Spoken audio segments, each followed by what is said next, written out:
Hola, ¿cómo están? Comenzamos esta séptima clase de este curso dedicado al Espíritu Santo. Los temas de hoy son el siervo y el espíritu y la unción y la rebeldía contra el Espíritu Santo.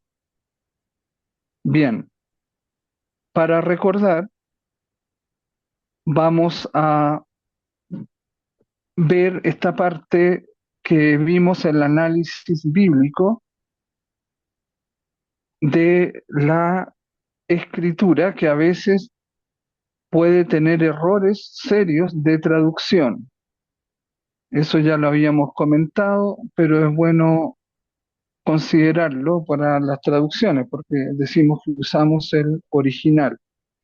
Bueno, en clase anterior estábamos viendo, por ejemplo, el libro de los Números, capítulo 11, versículo 25.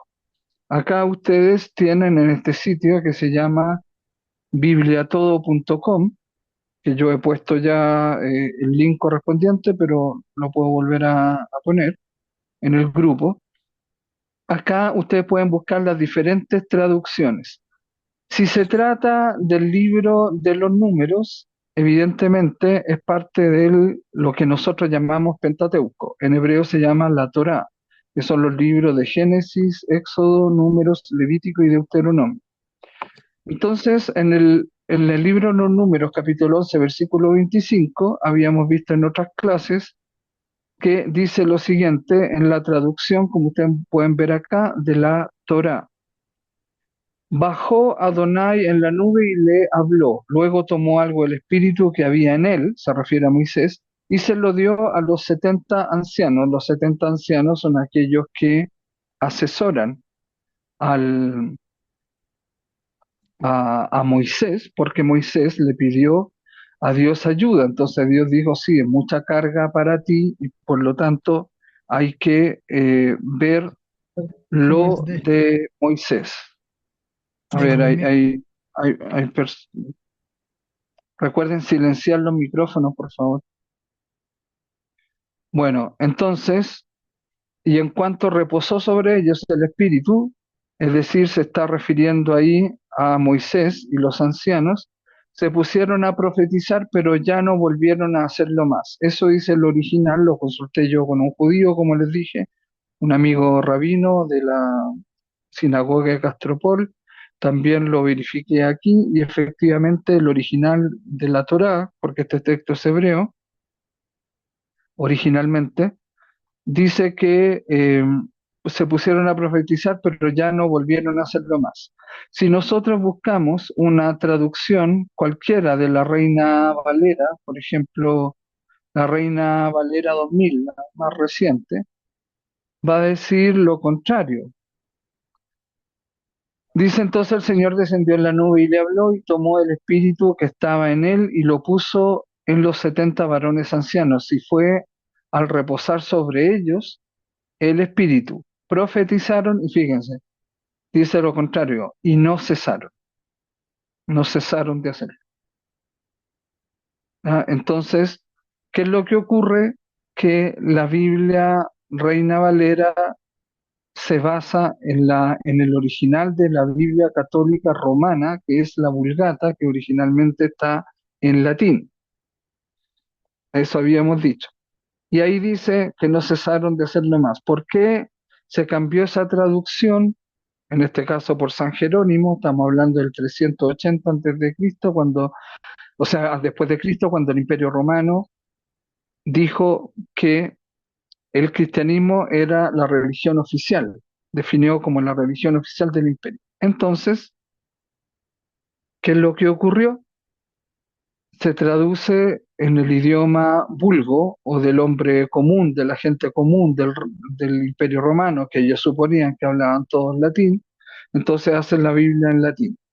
Y para justificar lo de Moisés y de los ancianos que profetizan y que sobre ellos reposa el Espíritu, y las verificaciones que profetizan, eso era para justificar, ¿no es cierto?, al Papa y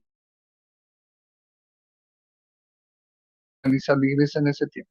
Pero el original no dice eso. hacerlo más.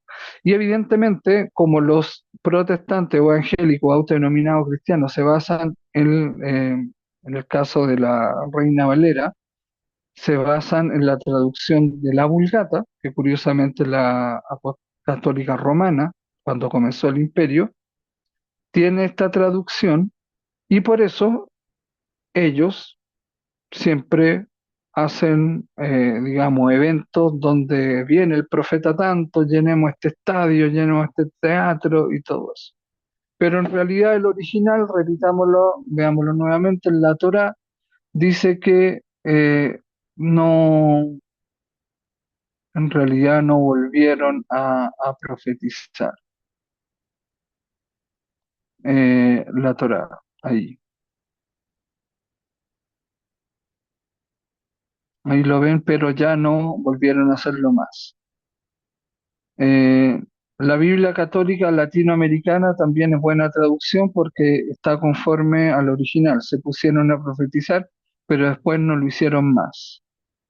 Lo mismo la Dios habla hoy, así que son Biblias entonces que son recomendables.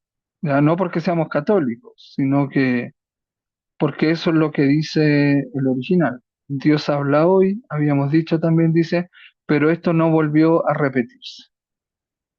Y generalmente la que uso yo, sobre todo en el Antiguo Testamento, es de la Universidad de Jerusalén. ¿Dónde está? Se me perdió.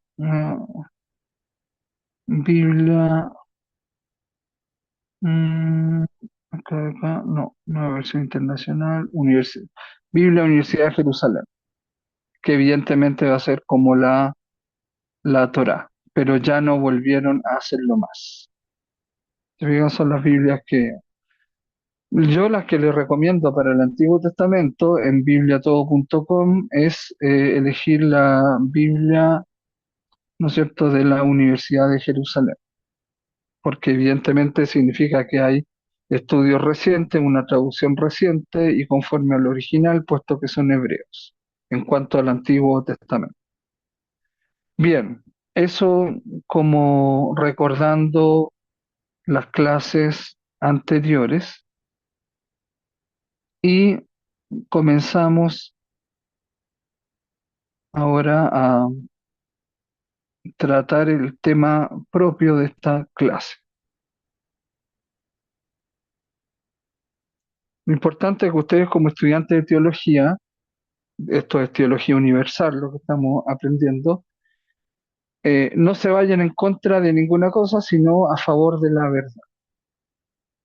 Ya, porque yo creo que los evangélicos o cristianos ni siquiera saben eso de las traducciones, porque han usado la Reina Valera, que también es buena traducción, pero lo que ocurre es que la Reina Valera se basó en una traducción, la primera de la Biblia en latín del católica romana, cuando el imperio aceptó al cristianismo como religión oficial del imperio, justamente.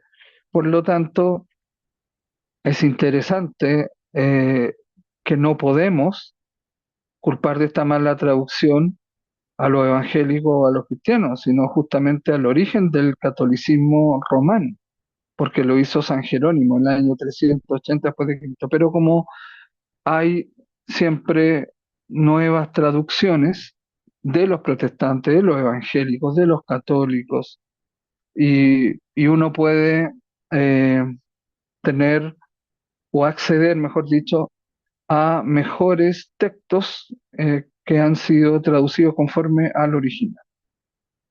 Bien, entonces el primer tema es el siervo y el espíritu en el segundo Isaías. Ya vamos a ver qué es eso del segundo Isaías. A ver acá. Bueno, David, nuevo integrante que saludamos, aunque ha estado en las anteriores por la grabación, pero David pregunta desde Santa Elena, Gabriel, ¿cuáles serían las recomendables? Dios habla hoy y cuál más.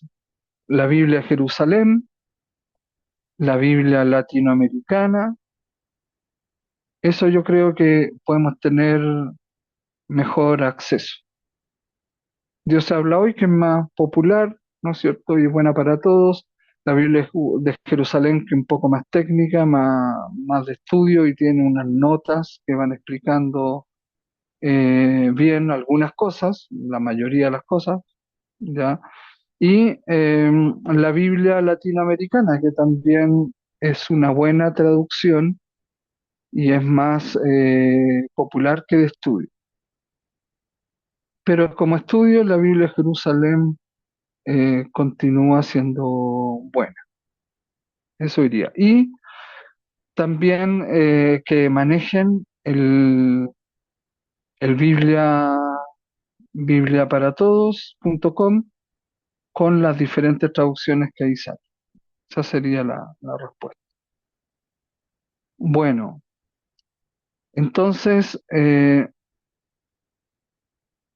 vamos a ahí. Es el tema, ahí, sí,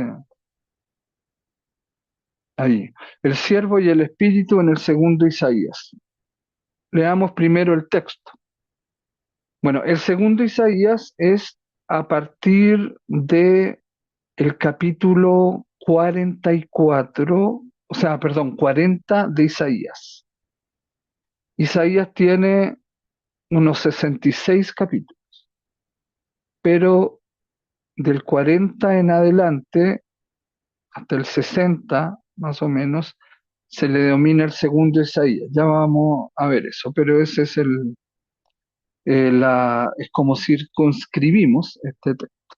Entonces dice así: He aquí mi siervo a quien yo sostengo, mi elegido en quien se complace mi alma.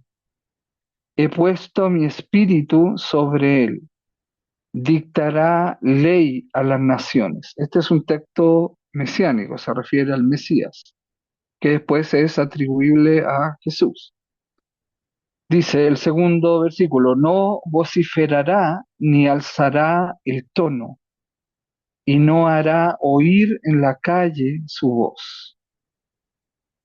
Caña quebrada no partirá, y mecha mortecina no apagará. Lealmente hará justicia. No desmayará ni se quebrará hasta implantar en la tierra el derecho, y su instrucción atenderán las islas.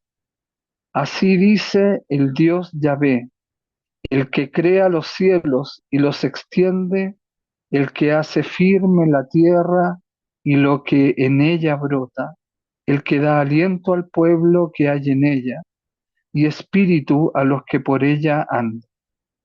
Yo, Yahvé, te he llamado en justicia, te así de la mano, te formé. No sé si esa parte está bien escrita. Y te he eh, destinado a ser alianza del pueblo y luz de las gentes, para abrir los ojos ciegos, para sacar del calabozo al preso, de la cárcel a los que viven en tinieblas. Es entonces la palabra de Dios que vamos a hacer en este primer tema. ¿Qué es el segundo Isaías? También conocido como Deutero Isaías. Se refiere a la sección de los capítulos 40 al 55. Ya yo había dicho hasta el 60, pero acá es más preciso, del capítulo 40 al 55 del libro de Isaías en la Biblia hebrea. La Biblia hebrea se llama Tanaj. Los primeros 5 libros se llama Torah. Bueno, en la Tanaj, ¿no es cierto? Está el libro de Isaías y se considera Deutero Isaías o segundo Isaías del capítulo 40 al 55. Se cree que fue escrito por un profeta anónimo, posiblemente un miembro de la escuela de Isaías. ¿Ya? Entonces, no por Isaías mismo. Lo mismo ocurre con el evangelista Juan. El Evangelio de San Juan lo comenzó escribiendo el apóstol Juan, después sus seguidores o lo que se llama comunidad joánica, y después un presbítero de esa comunidad joánica que se llamaba también Juan, presbítero Juan. Por eso si ustedes ven en el Nuevo Testamento, en el caso del Evangelio de San Juan, se le llama cuarto evangelio, más que Evangelio según San Juan. Bueno, entonces, en este caso también, similarmente, es de la escuela de Isaías, de la comunidad de Isaías, de los alumnos de Isaías. Por ejemplo, yo en mi formación teológica fui discípulo directo del padre Ignacio Larrañaga, que todos admiran mucho, ya falleció. Y también fui alumno en Brasil del teólogo Leonardo Boff, que inventó la teoecología, en la cual el Papa Francisco basó la encíclica ecológica de la Iglesia, Laudato Si. Entonces, eh, yo cuando fui discípulo de Ignacio Larrañaga, mis compañeros de seminario, en ese tiempo estaba estudiando en los franciscanos, me decían Larrañaga chico, ya porque hablaba como con los mismos términos, la misma terminología. Entonces, eso es lo que ustedes tienen que como asimilar del segundo Isaías. Pero evidentemente, como no es un puro Isaías, no es en realidad Isaías, se descubre que no es un impostor, sino que es un discípulo que tiene la mentalidad y el lenguaje de Isaías. Entonces, ese es el segundo Isaías. Y se cree entonces un profeta anónimo, posiblemente un miembro de la escuela de Isaías, durante el exilio babilónico, que comenzó, recuerden, más o menos el año 570 antes de Cristo, es decir, medio milenio antes que Jesús viniera. Este período se caracteriza por el destierro de los judíos en Babilonia. Los judíos fueron echados, desterrados por Nabucodonosor, y de quien destruyó el primer templo, el templo de Salomón, pero sin embargo llevó elementos del templo con los hebreos hacia Babilonia y se fueron hablando hebreo al destierro. Y regresaron después con la liberación de Ciro, rey persa, dice la Biblia 400 años, pero recordemos que el calendario gregoriano que usamos nosotros no son 4 siglos, sino que es menos, porque de partida un día para el judío termina a las 6:30, es decir, cuando aparece la primera estrella en Jerusalén, comienza el otro día. Por eso decimos que Jesús fue crucificado en Viernes Santo a las 3 de la tarde. Ese día, al aparecer la primera estrella en Jerusalén, o después de las 6:30 de la tarde o la noche, comienza ya el sábado, y después del sábado a las 6:30 o 6 de la tarde comienza, ¿no es cierto?, el día domingo. Por eso nosotros celebramos siempre la vigilia pascual en, eh, se me fue acá la imagen, la celebramos en el día sábado, porque pasado a las 6:30, cuando termina todo ese trío pascual o la vigilia pascual, ya es domingo. ¿Ya? Y esa fecha es histórica, es el 14 de Nisan, según calendario judío. Nisan es un mes judío.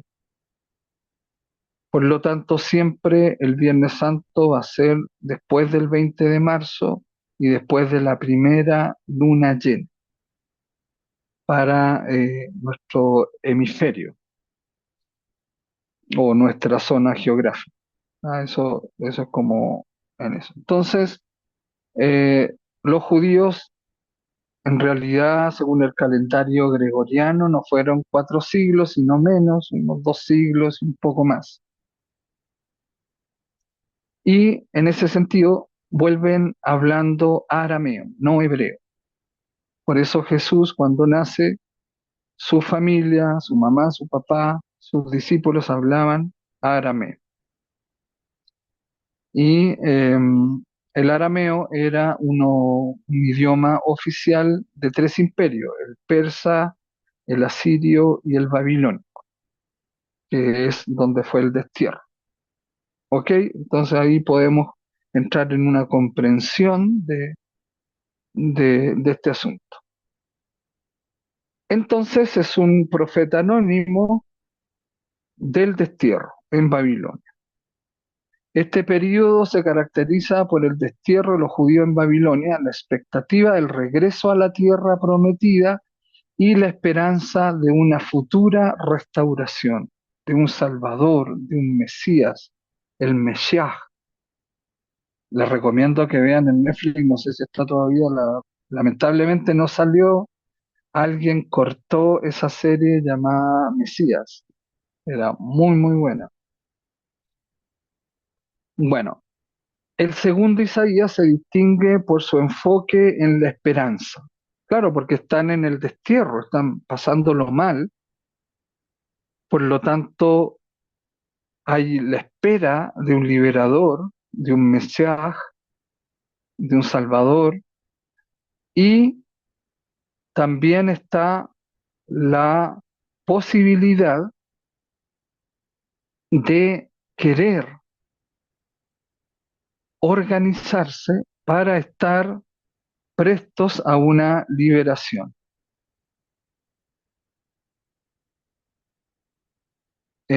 Acá, bueno, David dice, creo que Mesías todavía está, la que es moderna, sí, exacto.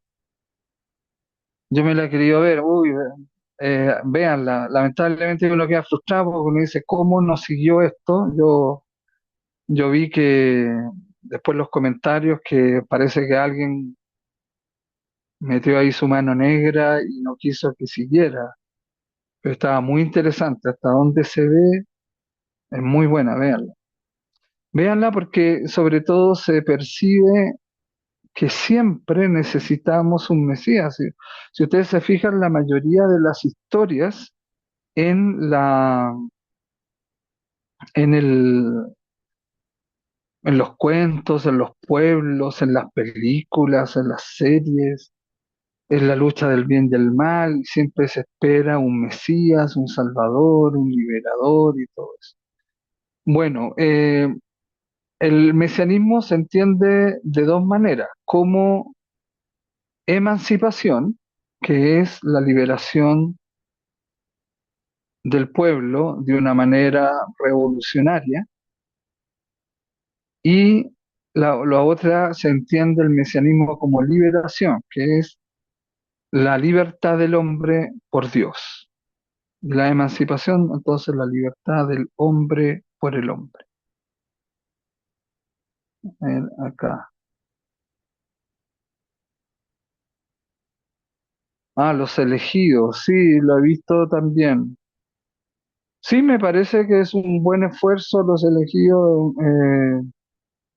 para acercar más a Jesús, hacerlo más cotidiano. Me parece que está bien, pero igual uno dice, podrían haber aprovechado de haber aclarado esto y no lo hicieron. Entonces, lo mismo la película La Pasión de Mel Gibson, o La Pasión según Mel Gibson, ¿no es cierto? Que coloca una cruz que no fue. Jesús no cargó la cruz hecha como nosotros creemos, cargó un patíbulo de 60 y tantos kilos. Eso de los clavos que ponen la flagelación, como que entran en la piel y van dejándole tiritas de piel en la espalda, no, eso no fue así. Si hubiera sido romano, hubiera sido una cuerda con bolas de plomo, pero como era judío, eran varias, y fue juzgado como revolucionario, eran varias cuerdas con bolitas de plomo en las puntas. Entonces, en la medida que eso golpeaba, iba hinchando la piel se iba llenando, ¿no es cierto?, por abajo con sangre y suero, y si seguía golpeando, eso se rasgaba, se abría.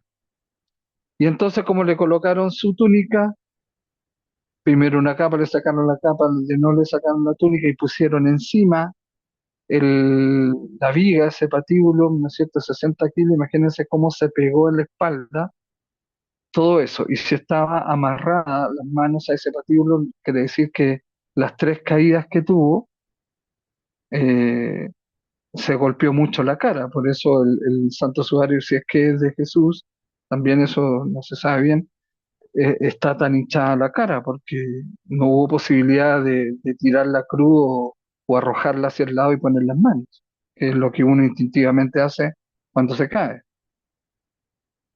Y, y em, por lo tanto el asunto fue peor, imagínense, cuando, como a él lo crucificaron desnudo a Jesús, le sacan toda su ropa, sin calzoncillo, nada de eso, lo desnudan, evidentemente es como arrancar un parche quirúrgico recién operada a la persona, porque esa tela se pegó en la espalda. Me hago entender. Y entonces, eh, todos esos detalles y cómo fue la cruz y las caídas, si Mel Gibson quería mostrar la pasión, que en el fondo él confunde la pasión con padecimientos, pero la pasión de Jesús era su papá, su papito, que Dios es papito y que tienes que disfrutarlo como papito. Esa era su pasión, esa era su religión, y por eso cuando Caifás, al final, de madrugada, en el Sanedrín, en el juicio mal habido que le hicieron, le pregunta: ¿tú eres el Hijo de Dios? Y él le dice: sí, lo soy. Y, y ahí es donde comienza toda la crueldad, ¿verdad? Con él, la tortura, la ejecución, la muerte. Y, Jesús se entregó por nosotros, no murió por nosotros, se entregó al papito. Y eso es lo que salva. No nos salva una vida asesinada por los cinco poderes de este mundo, sino que nos salva una vida entregada de Jesús hasta la muerte, y una muerte en cruz, una muerte ignominiosa, vergonzosa. Si decimos que lo crucificaron desnudo, ya usted supondrá muchas cosas.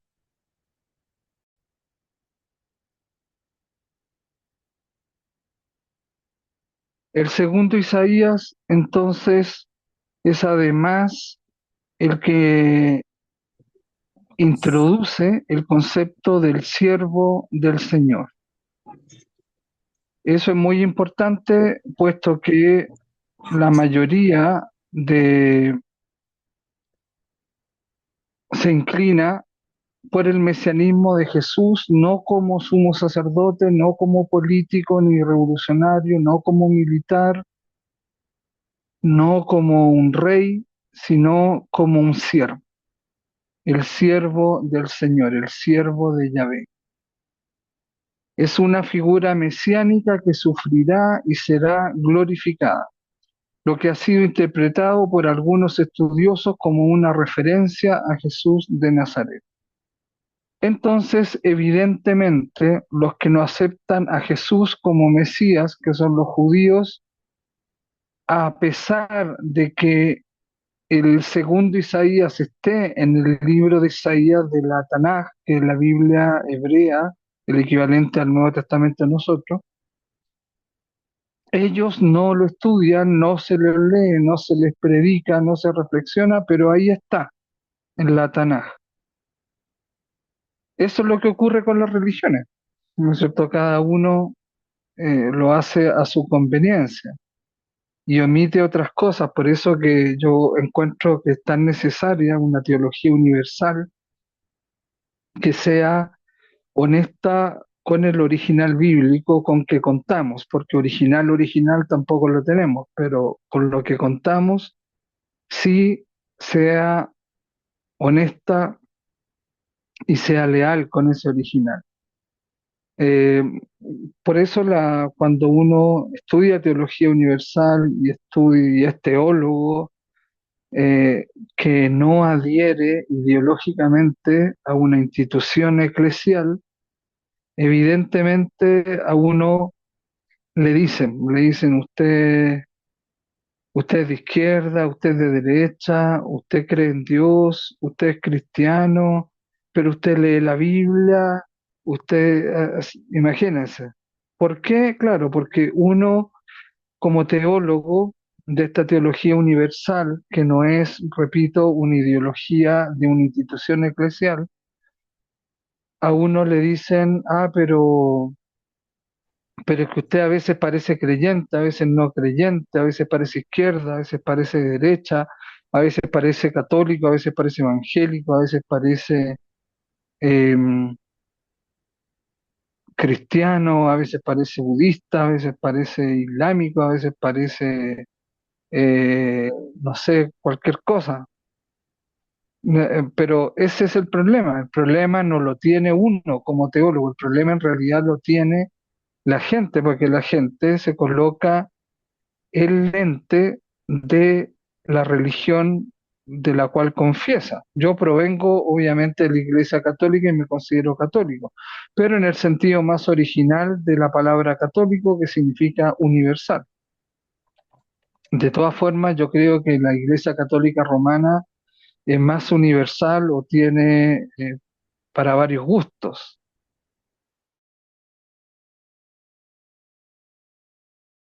Las otras no, son más restringidas todavía. En los católicos podemos encontrar monjes, curas obreros, populares, curas tradicionales,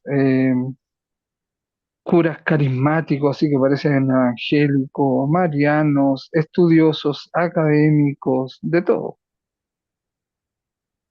Y eso a mí me gusta mucho. Y la teología universal, evidentemente, a veces calzará con una iglesia, otras veces calzará con otra iglesia, y por eso a uno lo cuestionan y se preguntan, incluso hasta llegan a desconfiar. Sin embargo, lo que usted tiene que ver en un profesor es si ese profesor ha estudiado las lenguas originales de la Biblia, porque en esa medida es más científico y es más serio. Lo mismo, muchos presentan el título, los grados que obtuvieron en la universidad, pero yo digo, bueno, está bien, pero presenten también sus notas, las notas que ustedes se sacaron, porque si pasaron arrastrado, por ejemplo, en Trinidad, que es algo difícil, en la universidad, en teología, pero usted sacó la nota mínima acá creo que es un 3 algo así, entonces, si no es reprobación, bueno, en Chile es un 4 la nota mínima, pero eso significa pasar arrastrando el curso, decimos allá. No, pues uno tiene que tener buenas notas. En el caso de Chile, de 6 a 7. Acá será de 4 a 5. Yo egresé de mi carrera de teología después de 6 años con un 6,03 y muy orgulloso porque de la mejor universidad, la que está la primera en el ranking siempre en Latinoamérica y por lo tanto la Facultad de Teología también. Entonces ahí uno dice, no, pues lo que importa es eso. Y ese es el contenido, eso es lo real, es lo real. Lo real no es el título, lo real son las calificaciones que sacaste tú en cada curso. Bueno, y acá mismo, ¿no es cierto? El mesianismo del Deutero Isaías es que dice que el Mesías es siervo del Señor. Plantea otro mesianismo, un mesianismo que hasta el día de hoy a los judíos no les gusta, mucho menos al sionismo. El sionismo quiere un Mesías guerrero, político, poderoso, rey, pero Jesús no fue así. Entonces este mesianismo se oculta para los mismos judíos. Está en la Biblia hebrea de la Tanaj, pero se oculta para ellos. Veamos, les invito a ver un video donde vamos a observar la conversación de un judío que se hizo cristiano con jóvenes judíos y personas también mayores judías en Jerusalén. Respecto al, a capítulos, el 53, 51, 52, 53, que está dentro del segundo Isaías, del Deutero Isaías, recuerdan que es del 40 al 55, y evidentemente ellos dicen, el entrevistador les hace verificar que esos capítulos y esos versículos que él les habla están en su Tanaj, en su Biblia hebrea, pero claro, ellos no lo analizan, no lo profundizan por siglos, se han saltado o no han querido reflexionar esa parte de Isaías. Y esto pasa, veámoslo.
Entonces ahí dice que hay el capítulo 53,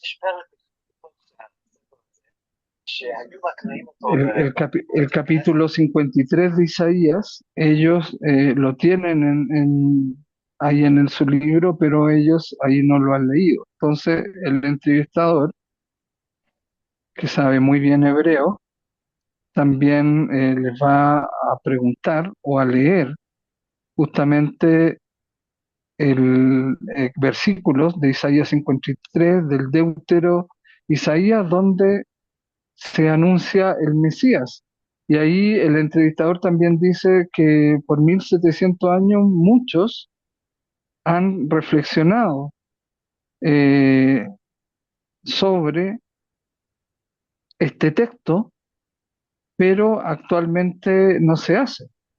Ya lo hicieron los rabinos y los sabios, y sabían que hablaba del Mesías. También está en los libros de ellos, del Talmud y del Sanedrín. Entonces, el Zohar, el Rambam y otros creían que este capítulo hablaba del Mesías. Y entonces ahora lo va a leer. El Isaías 53, versículo 3.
מהעבירות שאנחנו עושים, לעשות לתקן.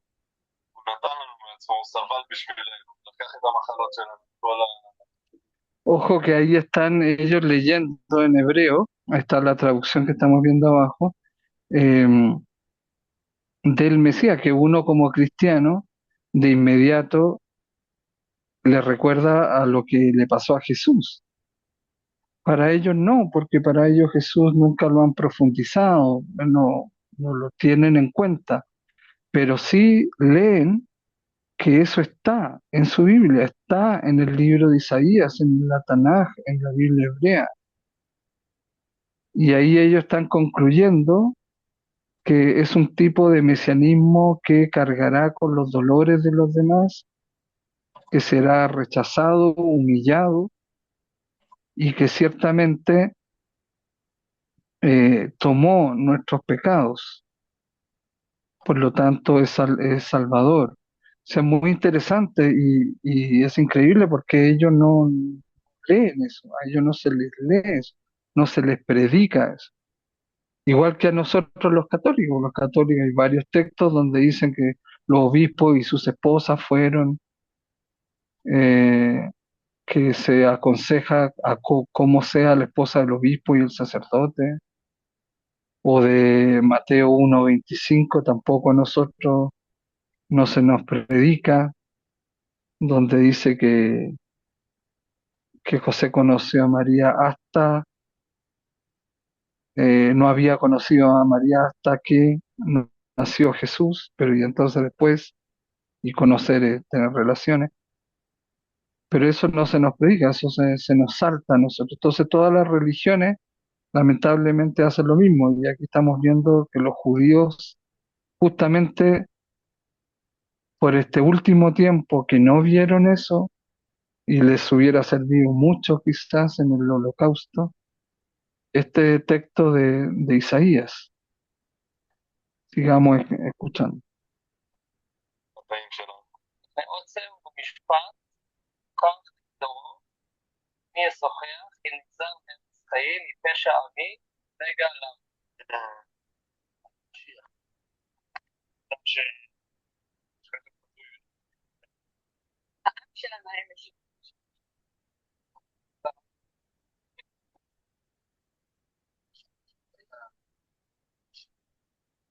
כל אויב,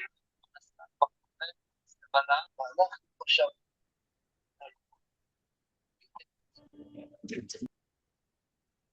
נשא את המחנות שלנו, סבל את הגרים שלנו, בבקשה, שאלוהים ישמענו. הוא לקח את כל הכאב, כל המחלות עליו. בכל זאת, דחו אותו. הוא עשה לנו טוב ובעצם נתנו לו רע בחזרה. הוא סובל בגלל מהעבירות שלנו.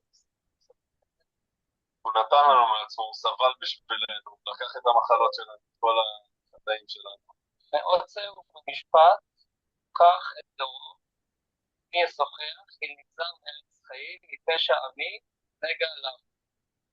ויתר את רשעים ואת עשיר, איתה, חמאס, עשתה,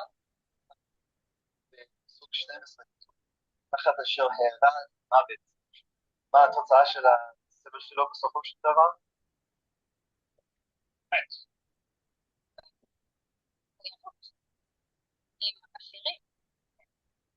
אני גם רוצה.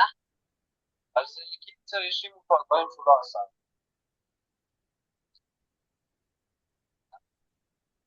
אבל לא מוות כבוד. קודם כל, האם זה משהו ששמעת על המשיח? זה לא.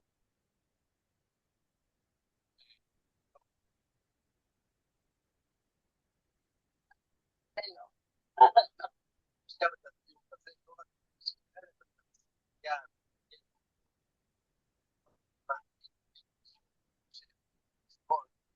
חלל וכשהם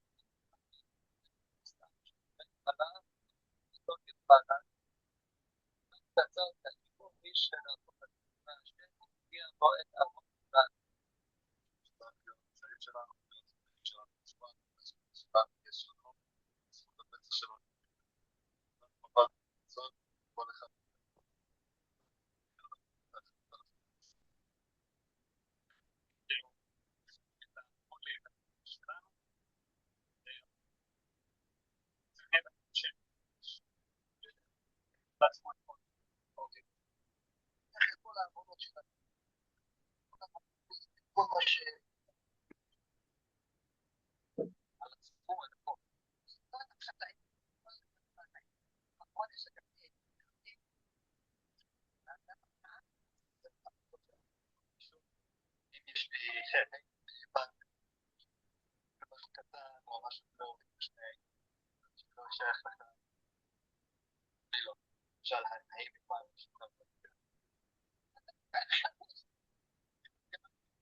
Eso es muy importante también porque ahí está diciendo, citando a Daniel, que en el capítulo 9 dice que el Mesías, el que espera la Biblia, el que anuncia la Biblia, va a venir antes de la destrucción del segundo templo. Y el segundo templo ya se lo destruyeron los romanos en el año 70 después de Cristo.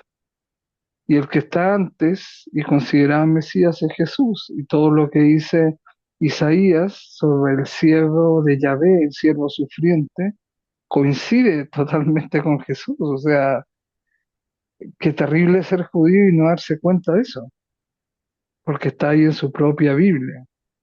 Pero los líderes de la religión no lo han predicado ni profundizado.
וגם כמובן האלוהים, גם ממשיך החודש היה מגיע כך.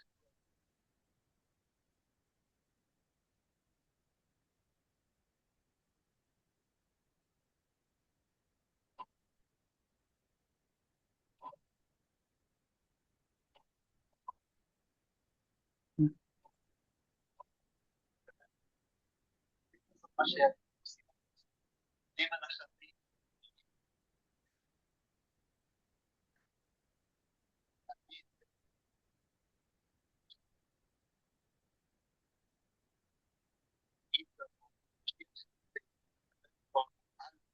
אז הוא יקבל את כל החטא שלנו על עצמו.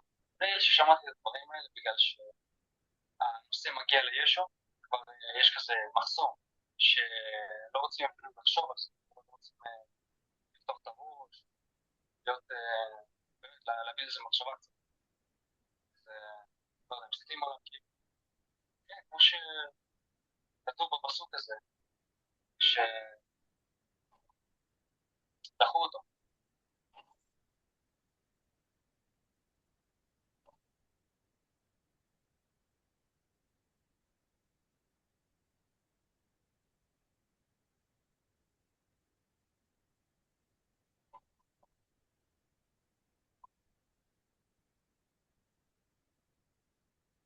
Pudimos haber perdido a nuestro propio Mesías, imagínense. Es como si Jesús fuera colombiano y lo hubieran rechazado. Y después de siglos vemos que todo coincide, que todo estuvo escrito, profetizado. Imagínate que Isaías escribe 760 años antes que viniera Jesús. Y eso es muy fuerte, ¿cierto? En cuanto a, a, a esta realidad, que se lo han perdido ahora. Eh, claro, David observa, dice, ellos saben de que le están hablando, pero se hacen los ciegos y sordos, claro, de Jesús, pero claro, porque a ellos, como el joven ese que estaba, ¿no es cierto?, ahí cerca del muro del reglamento, es como el más, el que tenía la equipa blanca, era como el más honesto y decía que faltaba ahí algo que se lo habían enseñado con rechazo, que hasta ahí nomás llegan cuando es como los evangélicos, porque uno empieza a hablar de la importancia de la Madre de Jesús, pero al llegar a María o a la Virgen o a la llena de gracia, hasta ahí llegan, no van más allá de eso. Bien, no sé si alguien quisiera comentar, pueden, dice la señora contrapregunta, sí, ¿tú conoces a alguno? Se nota que no quería aceptar, claro, evidentemente ellos lo saben. Bien, si quieren, David, puedes abrir tu micrófono y comentar, no hay problema. Es triste esto, ¿ah? Por parte de los judíos y triste por parte de Jesús, así, hasta el día de hoy, rechazado y estaba todo anunciado, ocurrió tal cual. Ahí el capítulo 53 de Isaías, vayan leyendo esos versículos. Sí, Capítulo no, 53. que me parece muy interesante, Gabriel, todo esto, sí, todo esto pues que estaba desde Isaías, pues para mí también es algo que no, digamos que no lo tenía muy claro, o que si lo había escuchado no lo tenía tan, o sea, no lo tenía tan, sí, tan presente como lo estábamos aquí mirando en el video. Y sí, muy triste que los judíos, pues donde, pues que estuvieron ahí con él, lo hayan rechazado, así como, pues como el mismo Jesús decía que nadie, o sea, en su propia tierra, o digamos, no recuerdo cómo es que es el dicho, que nadie es, Claro, nadie es profeta en su propia tierra. Nadie es profeta en su propia tierra, entonces él lo sabía, él sabía que allá lo iban a rechazar de primero. Claro, exactamente. Y lo mismo también sucede en todas las instituciones eclesiales. Por ejemplo, acá, que estuvimos ahí el domingo en un encuentro que estuvimos reflexionando sobre la palabra que es Jaritomene, que es llena de gracia. Ahí fíjate que, por ejemplo, yo les decía, también esto no se le predica en los leccionarios de la misa, se salta en este versículo. Dice, mira, este es de la Biblia de Jerusalén, es una foto ahí. Dice, la Virgen concebirá y dará a luz un hijo y le pondrán por nombre Emmanuel, que traducido significa Dios con nosotros. Exactamente significa con nosotros está Dios.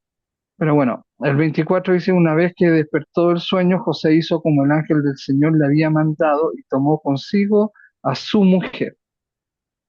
Se supone entonces que estaban casados.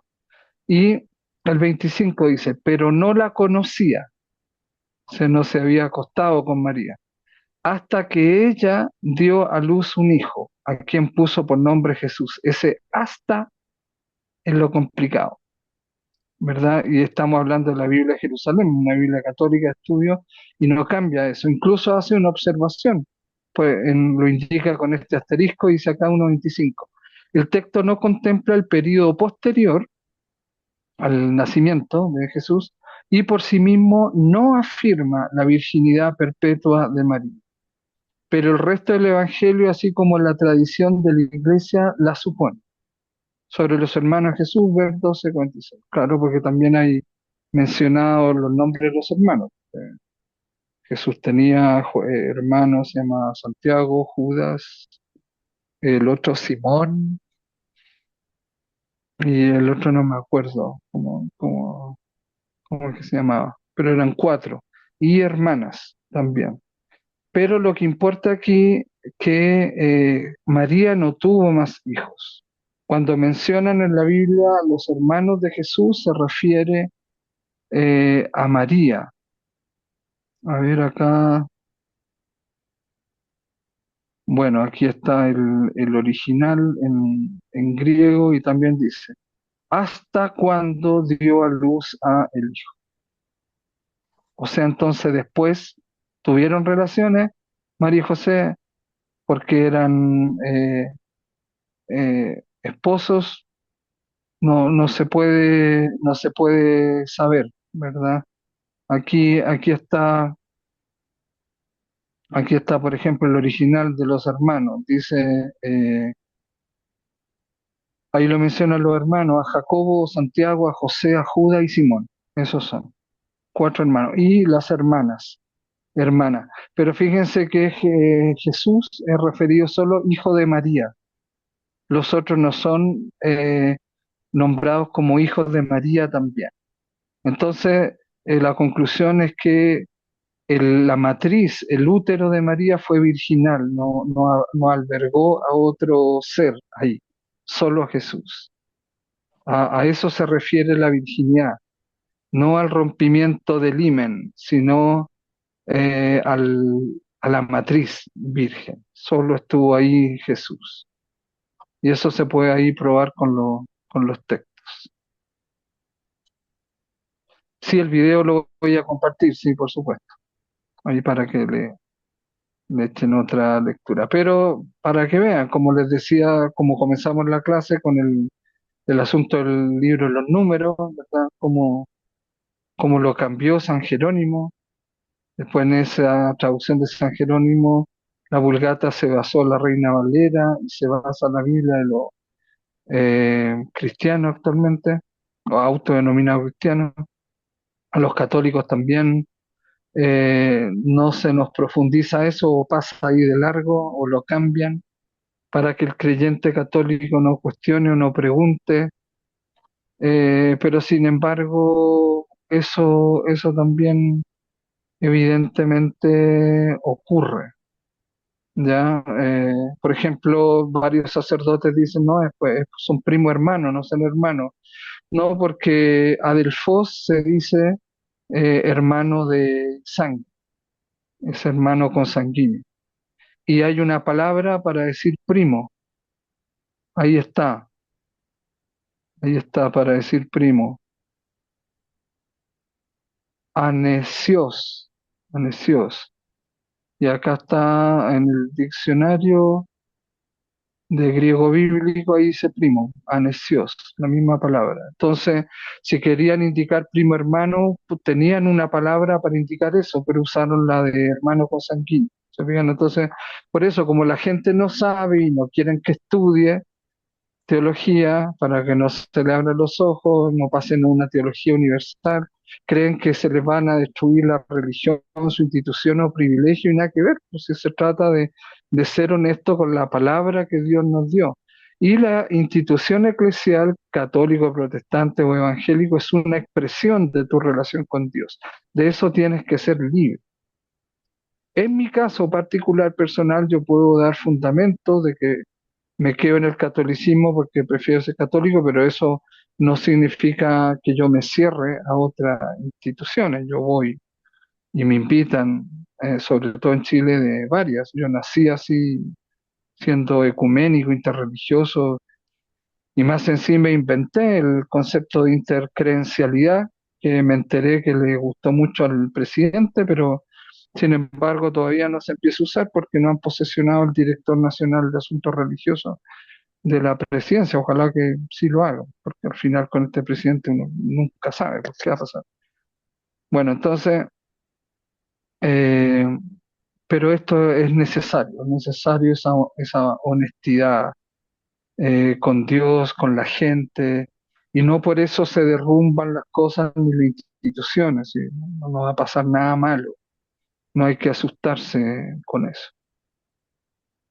Bueno, se nos fue volando ya.